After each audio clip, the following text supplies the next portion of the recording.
Hey folks, in this video we're going to talk about determining your target audience. And many of you know me from moving from the US to Lisbon, Portugal. And from that, my audience is usually people who want to move abroad as well or either travel more.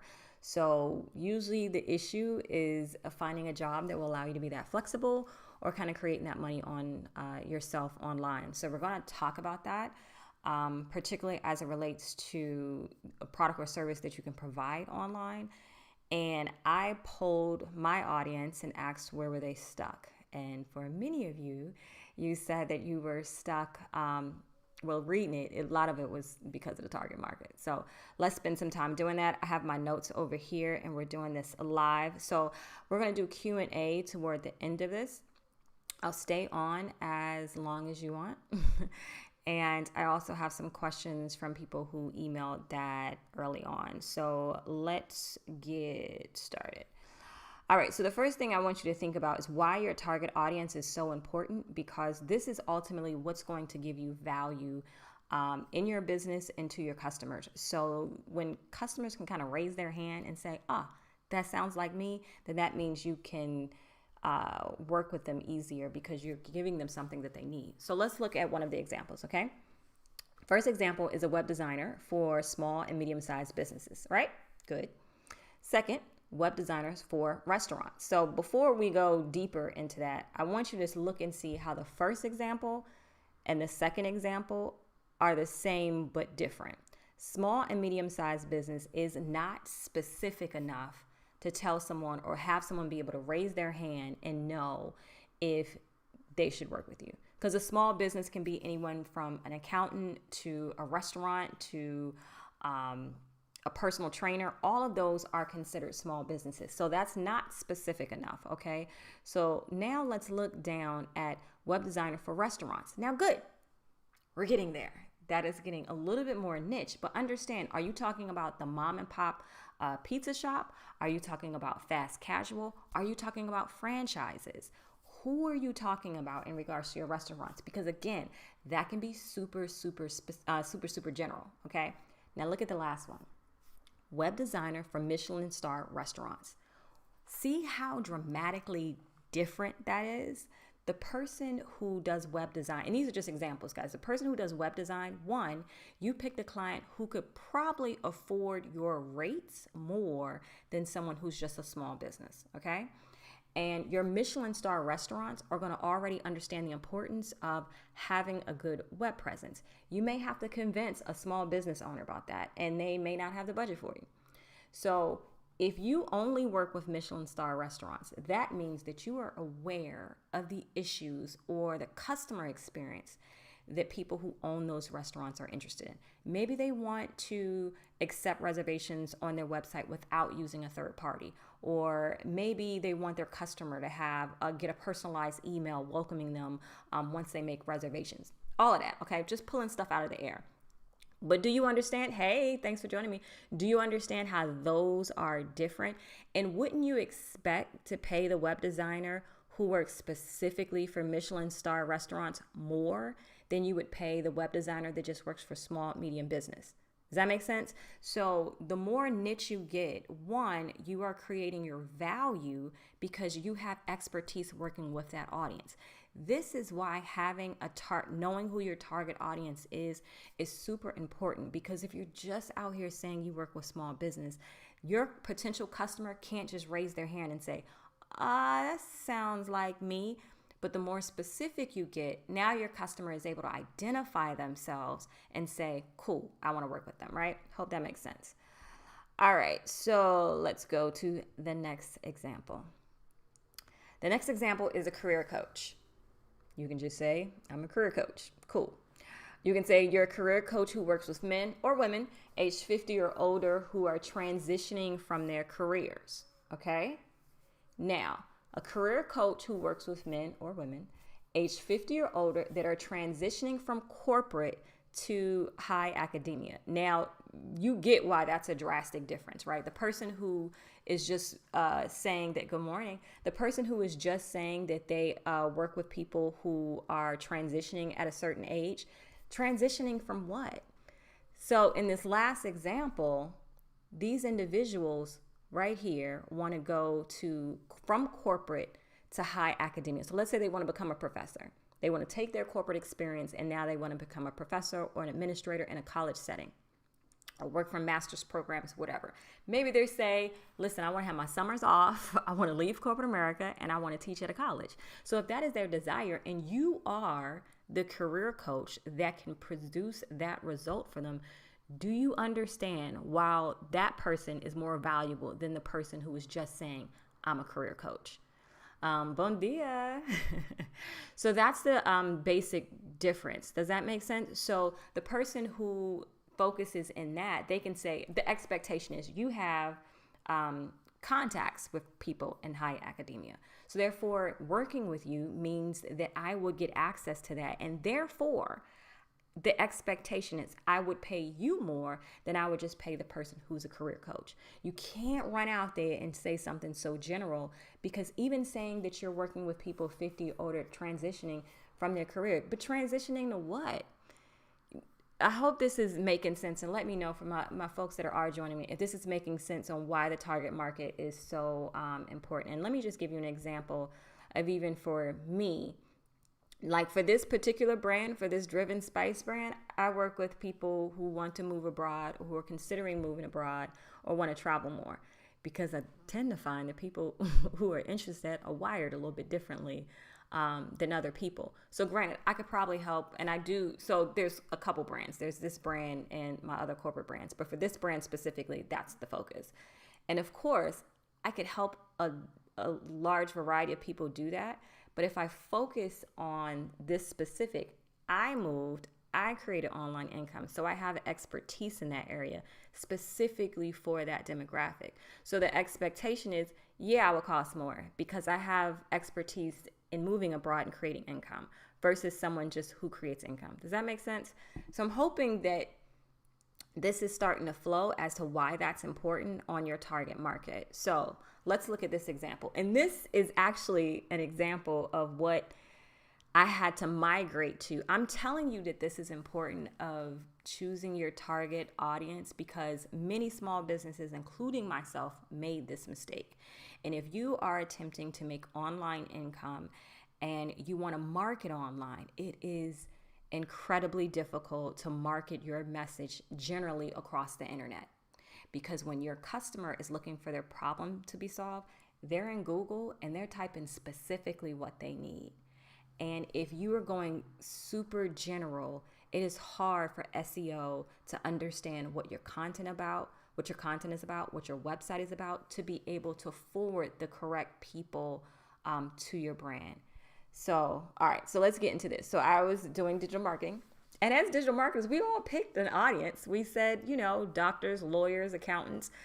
And that is probably as specific as I had gotten in my first levels of digital marketing. Thank you so much. Now I'm going to tell you how to get more specific. I switched to digital marketers for cosmetic dentistry initially. But let me tell you why I did that. Because when I went super general with just saying dentist, that gave the gamut of dentists. That could be the small practice dentist that's not even using technology, that isn't advertising online, that may not have a great website. So clearly they didn't care about digital marketing because they were just focusing on a small amount of clients, a small amount that they can handle versus a large practice.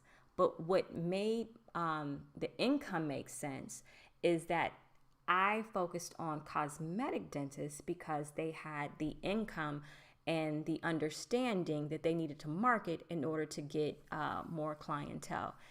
Hey there, y'all. Okay, so then, and I don't do this anymore, but this is just giving you an example, digital marketers that work in cosmetic dentistry that specialize in composite veneers versus porcelain veneers.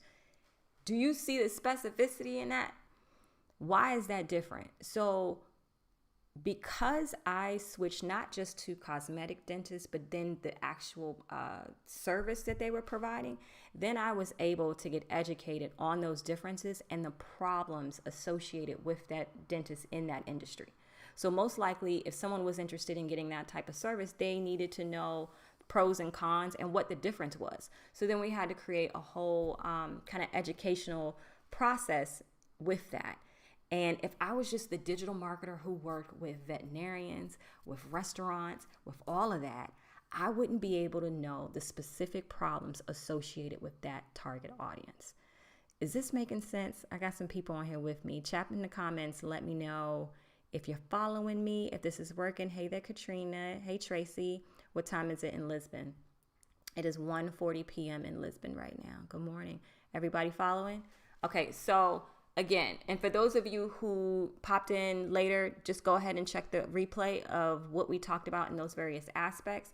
And then I want you all to give me your questions. I will stay on here until the questions are answered. And I'm also going to start with the questions that you guys email. Good.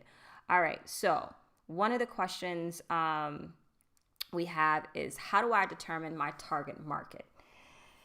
Okay. Now, depending on what your business is, for those of you who are trying to transition from corporate America to maybe consulting and doing things digitally, you can absolutely stay in the space in which you currently are in. There's nothing wrong with that, okay? So a lot of you are in a situation where your client, the only reason why they are staying with your company is because of you. So if you are in a situation like that and you know that you can potentially, depending on what your contract is with your job, I ain't trying to get nobody fired. I'm not offering legal advice. You can approach the client and ask them, if you left the company, would they be interested in consulting with you directly? Many people have done that. That immediately can jump into your first client. Consulting is the quickest way to cash if you want to make this transition for yourself. Okay, so consider what you're doing currently, maybe the connections you have in your business, and then you can determine who your audience is, because your audience may have been very much specific to the person that you're currently working with right now. So for those of you who are in professional services, it may not be that big of a jump. It could literally be who you're working with right now, and you'll just do that virtually. So that could be the option. Also, think about whose problems you can solve, because people pay for their problems to be solved. Like if a problem shows up, even if they didn't have the money, they're going to pay for it. Okay. So think about, based on the expertise you currently have, how can you take somebody from their current state to their desired state and be able to do that effectively in that industry. Okay. Also, think about who you want to work with. What you're doing is you're creating your own business and you're transitioning. So you don't want to work with clients that are going to drive you crazy. So think about the type of person that you want to work with. And many of you may already know, thank you, honey. Many of you may already know or know my friend Erika, who is a web designer, and she does a lot of work before she did a lot of work with recording artists, right? And the way that she started was she remade the websites of various artists that she liked. She didn't get paid for it. She just did it. She thought their website was horrible, and she redid them, and she used that as her portfolio to show that this was something she could do. So for those of you who are transitioning into a new space, just go ahead and start doing the work and showing that you can prove yourself, so that if you need a portfolio or you need something to show that you can do it, you already have that, if this is a new space for you, okay? Also, this is a big thing, and this is a big thing for the people who are still saying they work with small businesses. You got to work with people who can pay you, folks. Like, some individuals out here are going after small businesses. There may be a solo entrepreneur that can't afford your service. And if you are not specific enough in your target audience, that is going to be the issue that you're one to more so than not. I had that issue. I was like, oh, I'm going to do digital marketing for small businesses, because I wasn't general enough. Because I wasn't specific enough. And that is the key to making sure people pay you more. So for example, when I was doing marketing for cosmetic dentists, for the veneers, each tooth would cost anywhere from $900 to $1,500 per tooth. Most people were having at least 3 to 9 teeth done. That means each client that they brought into their practice would get them anywhere from $5,000 to $9,000 to higher. So if that's what they made per client, that means when I bring them in clients, I can expect a higher rate because I brought that many people in, and that's the overall value of the service or the value of the client. You see how that makes a difference and how the target market of who you're serving is going to be super important. Hey there. Okay, got you folks in here. If this is helpful, give me a like so that the algorithms could do what they need to do. And if you have any questions, go ahead and put them in the chat box. I'll stay here as long as you need. And let me go and answer the questions who have emailed me. Now, also to scale this out, I'm going to do a training later that's going to talk about how to market for introverts. Ta-da, I'm an introvert. So I'm going to tell you how to do that and automate the process with software so that you can continue to have a continuous feed of people who are interested. Because most of the time when people are interested in freelancing or you're becoming a solo entrepreneur, the biggest hassle is the feast to famine stage, right? So you market until you get clients. Then you get clients and you do the business of servicing the clients, but you're not marketing anymore. So now when you're done servicing the clients that you market for, now you're like, oh shoot, I don't have any clients. So creating a system or a marketing funnel that will allow you to continue to get clients while you're doing the work is what's going to help you dramatically, okay? Especially for my solo entrepreneurs or people who may have a smaller staff. You want to incorporate technology. This is live. I can't even remember why I brought that up. So sorry. And again, guys, if you have your questions and you're joining me, go ahead and type those in. All right, welcome back. Okay, so this question, I don't remember who this is from. Welcome back. Thank you. Best avenue to pursue online currently in pharmaceutical sales. Okay. She's in pharmaceutical sales and has a marketing degree, worked in pharmaceutical sales for 22 years. I'm interested in marketing again, but I am open to pursue other interests. Interests are copywriting, UX design, consulting, and that's the short list. And what's the question? The question is, you don't want to kill yourself working. Okay, so here's the thing. If you have a bunch of different options. So far as your target market, do you want to stay in the area of pharmaceutical sales? If you were great at your job and you performed higher than others, is it possible that various pharmaceutical companies will want to use your information on how you did it as training for their new reps? If you were, let's just say average, that's okay. But I need to know a little bit more if you want to stay in that industry. Now, here's the thing. Copywriting, UX design, and marketing are completely different skill sets. So I would say the one that you do well, which one is that? Because again, copywriting and UX design are different. So here's the thing, folks. When you are thinking about the market that you want to work with and you're just starting out, think about the target market, and not to be funny, that won't drive you crazy. Like that you can produce content and information for constantly and it won't feel like stress. Because as we're doing this, as we're attempting to create this life that we love, we don't want to put ourselves in a position when we're working with an audience that we really don't want to work with. Okay, so you have to be super, super intentional about who you want to work with. And then once you figure that out, then can said audience pay me? And if they are not in your price range, then now you need to continue to niche it down until you're super valuable. And whatever you don't know, you better learn it. For most of you, many of you know that I had to start all over 2008, 2009. I lost everything in the recession and I had to start all over. I did not know digital marketing. I had no concept of it. I didn't know what you do.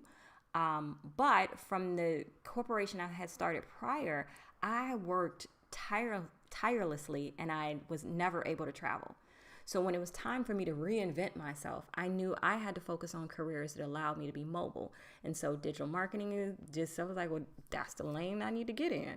So that is what I took the time to learn backwards and forwards and in which specific area I wanted to learn it and then what clients I could service. So like I told you at the beginning of this, I made huge mistakes. I went super general. I was saying I helped all small businesses. And then I was like, okay, what is that? Oh, sorry. Then I was like, okay, I'll help dentists. but that's still general. And then I had to get super, super specific in the service offerings of the type of dentist to make sure that I can make myself more valuable, so that when I had a client, and if I bought in three clients, they had no problem paying me what I asked for. Okay? I hope I'm making sense. All right. Okay. I see some of your stuff, and let's get into, okay. Do I have all the questions? Okay. So I don't even know if I answered this correctly. So pursue other, in my experience, I just don't know where to start. If you don't know where to start with what you like the most and develop the audience for it. If you're doing UX design, let's say because you've been doing pharmaceutical sales for 22 years and your UX design skills is a little shabby, or your copywriting skills are different, now you can create that audience of showing how you're using different technology for UX design, because that changes constantly, or whatever you want to be, if that's the audience, or that's the type of people you want to work with. But let's get even more specific on the example of UX design. UX design for who specifically? Are we saying UX design for an application in the medical field for people dealing with their clients? Like, UX design for who? Because if UX design is what you're talking about doing, it is completely different for every industry. So be super specific. And when you get that specific, do you want to work with that audience? If you do, stick with that. Guys, wherever it is, I know a lot of people is like, I just don't know where to start. Start at the place that you could do it consistently and not even get paid for it. Like, you just love it. And you be like, you know what, I'm gonna do this. Stay in that lane. Don't think about the money yet, because if you do something that you love, I hate to sound like that person. You do what you love and you passionate about, and the money will come. Like, I hate sounding like that person. But the truth of the matter is, if you are in the energy that you are doing what you enjoy, it shows up. Clients want to work with you.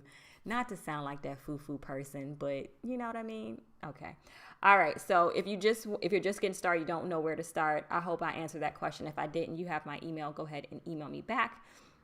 And for those of you, if you haven't met me before, and you're interested in the technology and tools that I use in my business, don't forget to download the Digital Nomad Toolkit. Links in the description. That's also how you get on my email list and how I communicate and talk with you. Okay. All right. So we have Melanie. Thank you so much for your help on that. Got it. Thank you, Melanie. I missed the live chat. Okay. All right. So Melanie's questions. She has a couple options. Now, this is specifically for, I guess Melanie is creating a YouTube channel specifically. She's stuck on channel focus and audience. So these are her 4 topics she's thinking about. Document leaving Austin, Texas to travel and discover an international home. I'm biased to that because that's what I did, Melanie. Teach vegan cooking. I like that. I'm not vegan. Before you vegans come for me. Documents becoming a fiction writer and becoming a digital nomad. So, good question. She wants to know which one. I can't tell you that. Like, you have to decide which one you would rather do. Which one can you, again, create content for, a lot of content for, even if no one was watching. Because in the beginning, in a YouTube channel specifically, nobody is watching. All right. So until the algorithm has enough content and enough information to understand what your channel is about, then it could push you to more people who watch videos that were similar to this. Okay. So in the beginning stages, don't stress over that right now.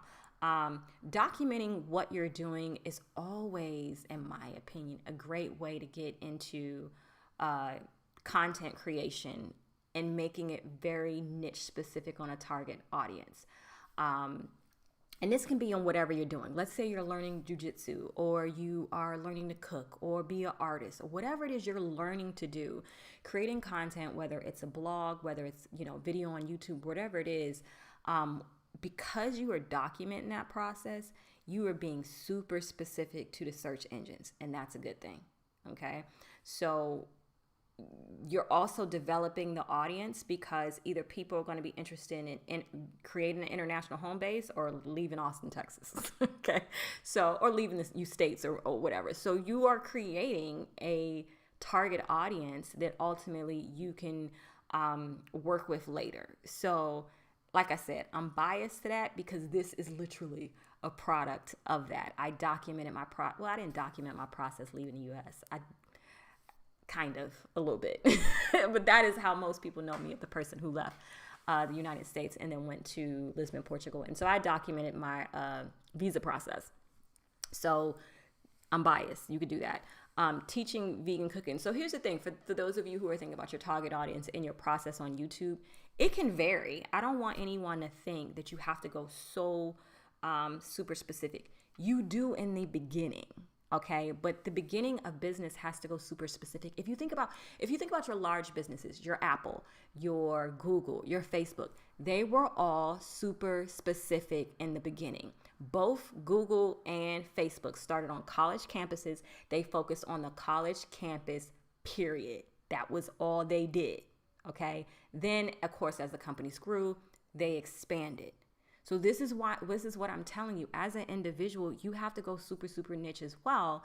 And then you expand. Once you get clientele and you get more people, more employees, then you can go bigger. But if it's just you and you doing this, don't try to go general. And even look at Apple. Apple started off, I'm dating myself, but Apple started off as the computer for creatives. Macintosh was just for creatives. If you had to do like real work and you weren't like a graphic design artist or something like that, you didn't touch a Mac. You only worked with PC. Look at Apple now. Do you see how many products that they have right now? That is not how they started. And in fact, Apple went bankrupt, or did they go bankrupt? About to go bankrupt. I can't remember the story. But I'm saying all that to say that niche it down initially. Your initial approach is going to go niche down, and then you can expand based on what your market is saying that they want from you. So if you are a vegan, Melanie, I'm assuming you are, and you're moving from Austin, Texas, you can, as you create that audience, you can intertwine other topics on your YouTube channel. You can do a YouTube playlist so that you can make that more easy to navigate through if you want to. But as you're just starting off, just go ahead and pick one of these. The one that you can create enough content for that it won't drive you crazy, even if no one's watching. I hope that helps. All right, let's get into these comments, y'all. Okay. Hey there, folks. And again, I'm going to be here for as long as you're saying y'all need me. So if you have questions, I know y'all end up in my DMs and my emails. This is the time to ask it because I'm going to answer it. Okay. Bon dia. Hello. What time? Okay. I already answered that one. Okay. All right, let's bring this one. Oh, let's go. Oh, you know what? I'm sorry. Let me go back because I didn't talk about the benefits. I kind of did, but let me talk about that real quick. Okay, so when you target down your audience, this is going to limit your competition drastically. So when you niche down on those 3 levels like I was talking about, if you create the appropriate web pages and stuff, you're going to be the only one that shows up because most people don't go that niche down. And you'll be an expert in that field. So it will limit your competition by far. And it increases your value because, of course, you're going to charge more because you have the ability to create results for that specific audience. Helps you determine your marketing direction and track your customers. I covered that. Increase your value, helps you create a sustainable business. Yes. All right. Making sure I did that. Okay. Now let's go to the questions and let's see. Ooh, that's big. Let me make that smaller. How do I make that? Let me make that small. Okay, there we go. All right, makes sense. The more you can narrow down your niche shows more of your understanding and connections in that space. Absolutely. Hey there, Rainbow Life. Okay, so Tina, I'm not sure. I saw your first question, Tina. Oh, Tracy. I don't know why I said Tina. I'm sorry. My services to a friend. Wait.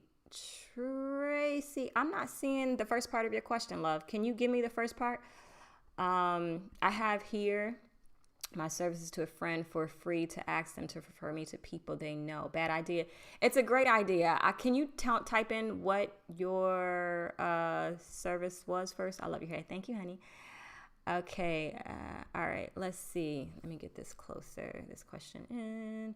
Okay, hola. I'm a lawyer by background. I'm looking to provide a package of 12 agreements that independent consultants sold. Okay, how do you advise I go about this getting a client?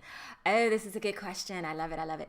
Okay, first of all, when you say package of 12 agreements that independent contractors and solo entrepreneurs need, so you really just need to create content. because why create content around why people need these agreements. Introduce yourself. If you want to do this on YouTube, creating the content, I'm biased. And why is this important? As a lawyer, you have the credibility. Why are you telling independent consultants and solo entrepreneurs that they need these contracts? So create content, why it's necessary, what can happen with them far as legally, how is this going to save them on taxes, what are the reasons why they want to do that? From an attorney, create that content, do a call to action if you're interested in purchasing these templates or blah, blah, blah. Here's the link. So I would suggest at least a good 10 to 20 short videos explaining why people need this, okay? Because you're a lawyer, you know why people know, both know. And just put the technology up that will allow people from, if you're doing it on YouTube or if you're doing it on a blog, to come from YouTube to a landing page that explains the purpose of your service, how much it costs, and execute that way.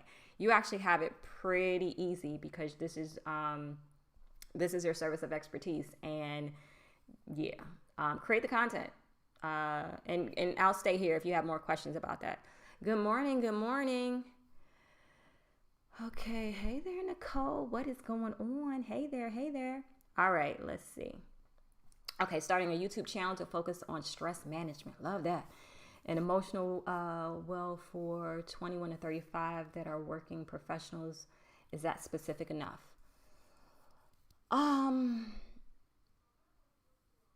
It's not for real. And let me tell you why that's not specific. Let's bring your question. I'm sorry, this is labeled to go off in that. Because someone who is working at 21 is completely different than the person working at 35. So I would suggest, what are the businesses? Well, let me say this. How much you want to get paid per client? Okay, because the question is a person who needs stress management who is 21 going to be able to afford the rates that I'm assuming you want people to pay for your time? Or would they see it important enough to pay for someone to do that? Okay, so what I would suggest is to focus on careers that are high stress environment, okay? And make your content specific to that one career and how they can relieve stress. Because saying 21 to 35 who are working, like a person who is in stress, like technically that could be everybody. But again, guys, when I was talking about your target market, remember, your target market is going to include people who can actually pay you. And someone who's 21, maybe 35, it may not be that important for them to want to throw money at the problem and it not be a therapist, okay? But someone who is, let's say, a high-powered executive, A, they have the money to pay for someone like you, and B, they are probably super stressed, and they know that the stress can kill them if they don't get this under wraps. And so if you have different activities or things that you can do to get people to do it, even at their desk, to just calm down before they go in that meeting, it's super helpful because you're going to talk to that executive in that language. You want to identify that you get those stresses, okay? So if you don't know what their stresses are, but that's the audience you want to work with, then you need to get educated as to what their stresses are. And so that is what's going to help you demand the payment that you want to get because you're super specific and you're not just a person who's working with people from 21 to 35 who work, okay? I hope that makes sense. Let me know if it doesn't in the comments, and I will answer that. So again, guys, if you have any question, put them in the comments because I'm leaving when y'all done with the questions. Okay, let's see. Hey there, I'm an expat coach. However, I focus on creating an ideal life abroad while also infusing spirituality and mindset. Any advice on how to best condense this? First of all, I don't even know what that means. So here's the thing. You are going, your service offering is super, not general, but unclear. So I focus on creating ideal life abroad. What does that mean? What is the ideal life abroad while also infusing spirituality? What does that mean? And mindset. What does that mean? So here's the thing again, guys. When someone is hearing your elevator pitch or your service, they need to be able to raise their hand and be like, ooh, That's me. And if they can't identify that by based on what you wrote or what you said, it's going to be hard. It's going to be so hard to scale. It's even hard for Google to know who to send to you. Because usually the person who may need this, they're not typing in, I need to infuse spirituality and mindset. That's not what they're typing into Google. What are the symptoms that people have that need help? Now, granted, expat coach is helpful because you want that part. But let's say I want to move abroad and I want to become an expat, and then you're going to help me do what exactly? You're going to help me get a job? Is that part of my ideal life abroad? Because my ideal life abroad is not to be broke. So you going to help me with that? And if you are, that's not clear. So does that make sense? Like, I wouldn't be able to raise my hand and say, oh, I need this. And that's all I want you to understand, guys, when you're with your target market has to be able to self-identify themselves. And if I know a lot of people want to be coaches and they what is this thing they say? They want to be a coach for people who, I don't know. And again, if you're coaching people, what are they typing in? Even if you're being an athletic coach for, let's say, baseball. I don't even know why I choose baseball because I don't even know anything about that sport. But let's say the person who you would want to coach is probably typing, how do I do the such and such pitch? See, that's the problem. I don't know baseball. I picked the wrong example. But that's what they're typing in. So consider the words. Spirituality is super general. Because I didn't mean to say general, it's super relative. What spirituality means to one person can be completely different than what it means to another person. So the person isn't able to, relative is the word I was looking for, not general. I'm sorry, I said that wrong. Okay, let's see. Okay, I work in tech. That was going to be my focus. Good. The only thing many of these people are skeptical and feel they can work it out on their own. Well, okay, so tech runs a gamut. You know that. I'm technically tech too. So if you don't mind putting yourself out there and saying what you just said, you know what I mean? Like, I'm in this particular industry. I know a lot of people get stressed because of X, Y, and Z, because of that industry of tech. And tell your specific story. A lot of us feel that we can do this on our own. But let me tell you why you can't. And boom, boom, boom, boom. Why can't they? I don't know because that's not my industry. But that's what I want you to think about. If you work in tech and you already know the issues, start listing what those issues with so people can self-identify, even if they think they don't need it. So if they're saying, oh, yep, I do that. Oh, oh, shoot. Well, maybe I do need to talk to somebody. You know what I mean? So if you're in that industry, you already know the problems they're going through and that they may not identify. Now, what you have to decide is that the audience you feel like trying to convince them that they need your service? Because that is going to be an annoyance.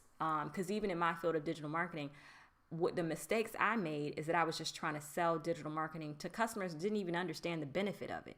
That was a lot more work than me just working with customers that were already advertising. They just weren't doing it correctly. I didn't have to convince them why they should digital market or do digital marketing. So if you have to convince the audience, then I ask you, do you really want to do that? And if you do, by all means, do it.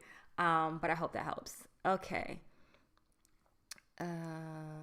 So let's look at, Thanks for your response, of course. Is there a sweet spot for length of videos? Personally, I found that if a video is more than 12 minutes long, I'm less likely to watch it. Well, you just answered your own question, honey.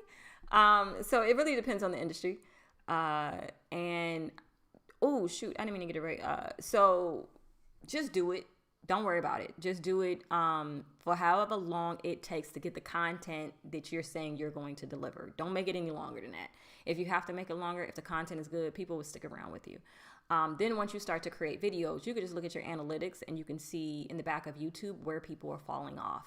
And if you notice that people are falling off at a certain time frame, you can adjust there. But I like to just get into the content real quick. Rarely when you see any of my stuff, am I screaming like, share, and subscribe. But you should.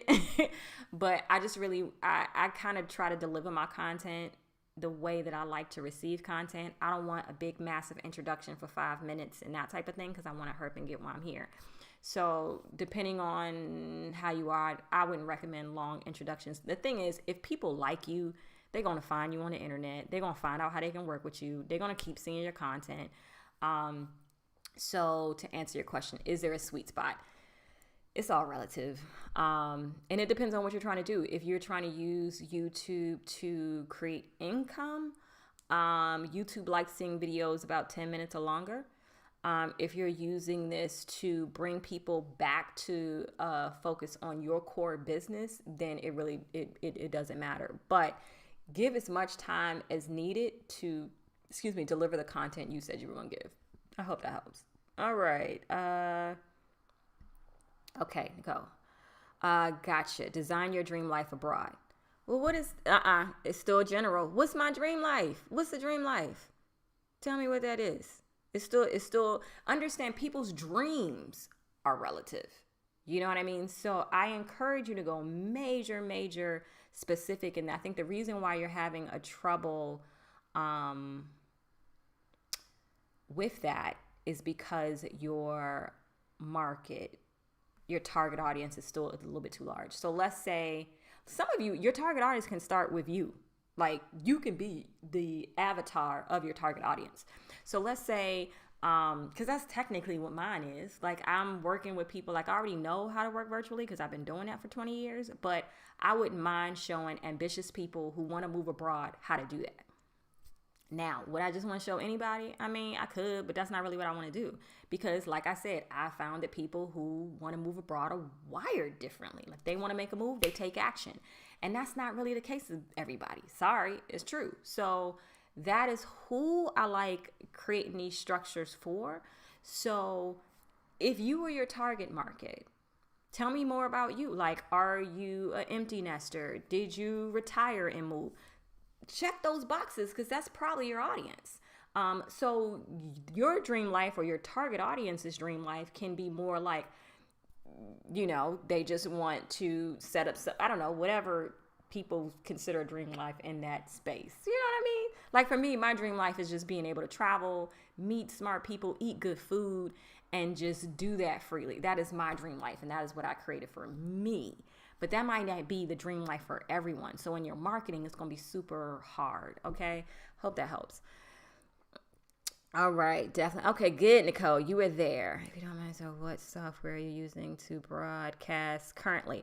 So I use a bunch of software to broadcast lives. So there's different software. If you're talking about the graphics, that was done in Keynote. To broadcast, I'm always if you ever see me live, I'm either using one of the three softwares: Wirecast, Ecamm, or StreamYard. But the graphics specifically came out of Keynote. Keynote is an application on, let me just put this question up in case it was a question. Keynote is an application that is free if you have a Mac computer. If you have a PC, I have no idea what people do there. Buenos dias, Roderick. How are you? You're so sweet. Thank you, honey. I appreciate you. Okay. All right. Y'all getting these questions in. I love it. Okay. Starting a YouTube channel focusing on DIY projects such as upcycling old furniture. Okay. Or things around the house. Easy. Okay. What's your question, love? Wait, did you? Oh, okay. Here it is. Sorry. My target audience is people who are relatively new to DIY and have a basic do I need? Yeah, you absolutely do. Okay. So first of all, did you say this in the first? Okay. Furniture specifically around the house. Let me go back to it. I'm sorry, guys. I'm slow, y'all. Y'all know this live, so work with me. And if this stuff is helpful, don't forget to push the like button so that YouTube knows I'm helpful, because they want to know that. Okay. Such as upcycling new furniture. Okay. So, I'm sorry, I'm thinking, and sometimes that takes me a minute. Do I need a further niche down in the target market? If you're doing a YouTube channel, not yet. I mean, okay. You can just really just start doing what you're doing. Just start redoing furniture.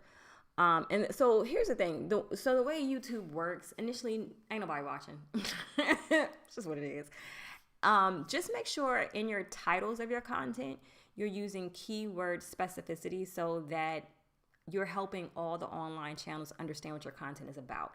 Because the way YouTube works, unlike your Instagrams and your Facebooks, YouTube will push you out to the audience they think will want to watch it. I know a lot of you, including myself, have gone down a black hole of YouTube and ended up watching videos you had no idea how you got there.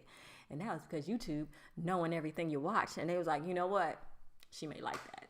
So if you're putting, of course, DIYs in the project in the description, in addition to, let's say it's a sofa or whatever, the person who's looking for you may say DIY projects for sofa. That may be what they type in. If you are using a particular brand, like let's say it's you repurpose something that was from IKEA. IKEA is always a buzzword for design and whatever for people who are trying to do things on a budget. So just start creating the content first. So what ends up happening on YouTube, guys, you'll start to get the same questions over and over again. And then that will start to help you see what you can potentially throw your service into or your product. So because this is, you're saying YouTube and not saying you're developing a company that does this, is why I am saying you can go relatively, you can stay there at the moment. Just create all the content you need and then you can hone in a little bit later. But ultimately, if you're just creating a YouTube channel as another source of income and you don't necessarily want to turn the YouTube channel into how am I saying this? Turn it into something of your core service that you're offering separate from YouTube. That sentence didn't make no sense even when it came out my mouth. Can I come back to that? Because I'm having a brain fart. Sorry, guys, when it's live, who knows what you're going to get with me. But I'm going to come back to that. I'm just stuck. I'm stuck right now. Okay, let's see you, Mia. Mia, let me bring this over a little bit so I can see all of the question. Okay, Mia. Okay, global business manager, change manager, working on doctrine in adult education workforce. I'm in internal large group corporation leader. Okay. What is the question? I'm an internal consultant for a large corp. Hold on, Mia. I don't think I have your question, love, unless the software is not cooperating. There it is. Got it. And embedding policy. I do a variety of things as it relates to, hold on. I need to mute because I got a cough. Sorry, guys. I didn't bring no water around me. That was smart. Okay. Do that next time, son. I do a variety of things and it has been hard to tailor down to a specific niche. I can understand why. Why are you doing this? Why, what is your goal? Are you saying that you want to consult? And if that is the case, then just go to depending on what your contract is, you can go to your current clients and just ask them if they're interested in consulting with you. Now, you can go to your current employer and say you're interested in moving into a consultant contract if you have that type of relationship. And with your corporation will just change you from a W-2 to hire you as a 1099. And that could solve all your problems right there. I need to know, are you attempting to try to create this online business so that you can be more mobile, move abroad? Talk to me a little bit about what your goal is, and what if your current job is that, you could potentially just consult in your current job and you don't have to do anything else if you don't want to. That's what a lot of people are doing. A lot of people are just consulting in what they do. So talk to me a little bit more, Mia, so I can have a little bit of understanding with that. And I'm going back to you. Yes. No. Maybe so. Yes, just go ahead and start creating the content. Make sure in your titles you were saying what you're doing, putting DIY in the content as well. And then people will start to ask you questions and then you can start to create more service offerings with that. That's kind of what I said earlier, but it wouldn't come out my mouth right. And I didn't feel good about that. So I had to come back to you. I'm sorry. I'm sorry, honey. Okay. All right, guys. Again, if you have questions, I am committed to staying here as long as you need me.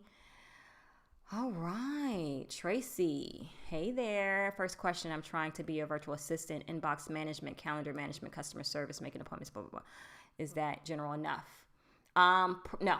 Who is your audience? So, what you're doing, okay, this is a good question though, because I want everyone to be super, super clear on this. What you're doing and who you're doing it for, two different things. Okay. So, what you were saying, Tracy, is kind of like your service offerings. Okay. And, but who you're doing it for, that was nowhere there. Okay. So again, you want your target audience to be able to raise your hand and say, ooh, that's me. So who is it who needs that? Like, so let's say for someone like me, I use a software to manage my calendar, customer service. I use software. Yeah, so I could look and say, that's probably not the service for me because I know what I do with software. But my question to you is, who are the people who aren't doing that? Like, what industry is that may need? Are you saying that it's an office with like, a solo entrepreneur? Is it a person that maybe has 5 people in the office? Most of the time, if they have 5 people in the office, they probably already have a secretary. So you have to decide who is it that's going to be able to use your virtual assistant services, and then from there, make your marketing to cater to that. So let's say you want to be, if you want to be a virtual assistant, you usually have to get solo entrepreneurs that are super busy. And so like real estate agents can kind of be an example for that. So if you want to be the virtual assistant for real estate agents, then you have to show why you work better with real estate agents. What are the problems of real estate agents that they would like, or excuse me, that they have that you could solve? Okay. So it doesn't have to be real estate agents. Unfortunately, that was the only industry I can think of. Personal trainers. And you want to get personal trainers that have a lot of clients, because if you're working with people who are still struggling in their own business, they are not going to be able to afford you to do your business. And then you're going to be sitting in a hamster wheel trying to have a sustainable business, and it's not going to work. Hope that is helpful. Hey, Mel, how are you? Digital. Okay, this is a good question. Okay, I'm trying to figure out a way to take a hands-on career and make it digital. I eventually want to host in-person wellness events.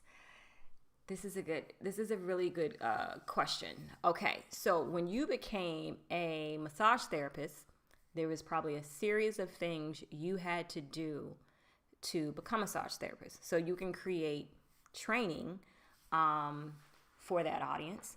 Are there any massage techniques that people can do at home? Could you create massage therapist content for couples or for babies, like, newborns? I'm pulling stuff completely out of my air. But I want you to see how those are completely different markets, but you can create content based on that and then create product for that. So you don't necessarily have to be doing the work, but you can help people who want to get into that field. You can help people who want to do it on home. We had a person up the front who was saying that people had stressful jobs. Are there any things we could do like here in the neck that can get our life right so we can go back into that job?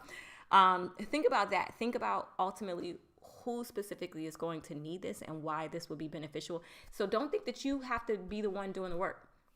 I had someone who reached out to me and said that they were a truck driver.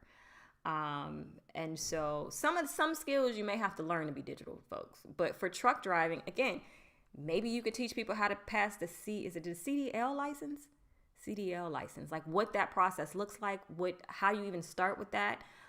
What does getting a CDL license allow you to do? Now, granted, I think the CDL license is specific to the states.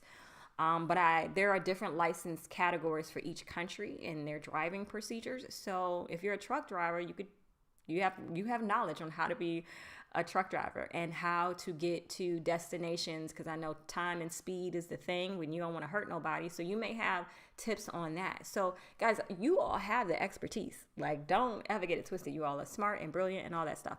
So that, I hope I answered how you can make this more digital. If you're enjoying this and you find this helpful, give me a like and be sure to share it with someone else who is on this journey, because I would love for them to get this information. What are we talking about? Okay. Nielsen. Okay, I want to create content that provides teaching strategies for teachers of immigrants. Okay, but I'm not sure which direction to take first. Individual teachers or school districts? Is my focus too narrow? Okay, so my question is, immigrants coming from where to where. There are some commonalities with immigrants. There's going to be a little bit difference depending on where you're immigrating to and where you're immigrating from. Okay, so of course there may be language barriers, they may be cultural barriers. So I think you should definitely be specific with that. And then let me bring your question back up again. But I'm not sure which direction. Okay, individual teachers or school districts. For this, it depends on who's going to pay you, folks. When you are concentrating on your target market, the biggest question is who's writing the check. So is a teacher going to pay you to do this? Because this might be, although this may be a service that's definitely needed, the question is who's paying you for this? Teachers probably don't have the budget to bring you in to say that there needs to be this training for immigrants. Although it's needed, they probably not paying you for it. Is the school district paying for it? Does the school district already have programs like that? If they already have programs like that, then you just need to understand what the application process is to get your program in that.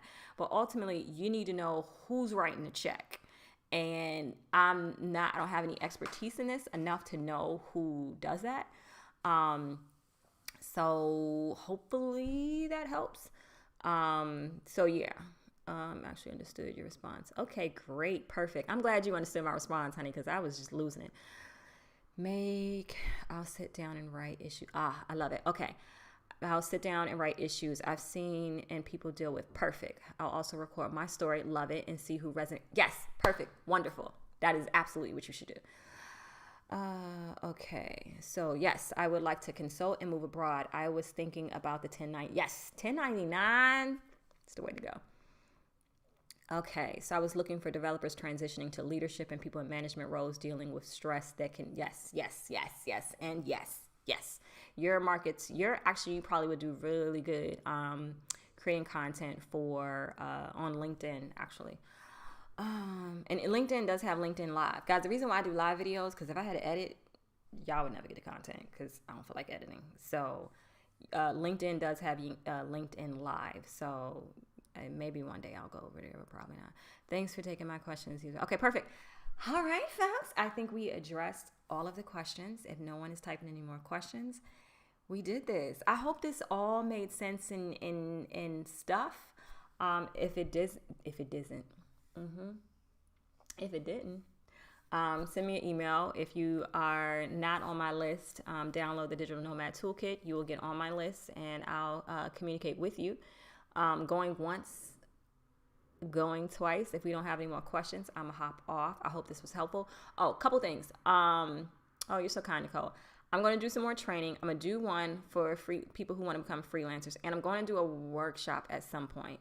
So get on my list so that you know about it, because I don't have my dates ready yet. And I don't know what they are. So, I hope that was helpful. And until next time, guys, it was a pleasure.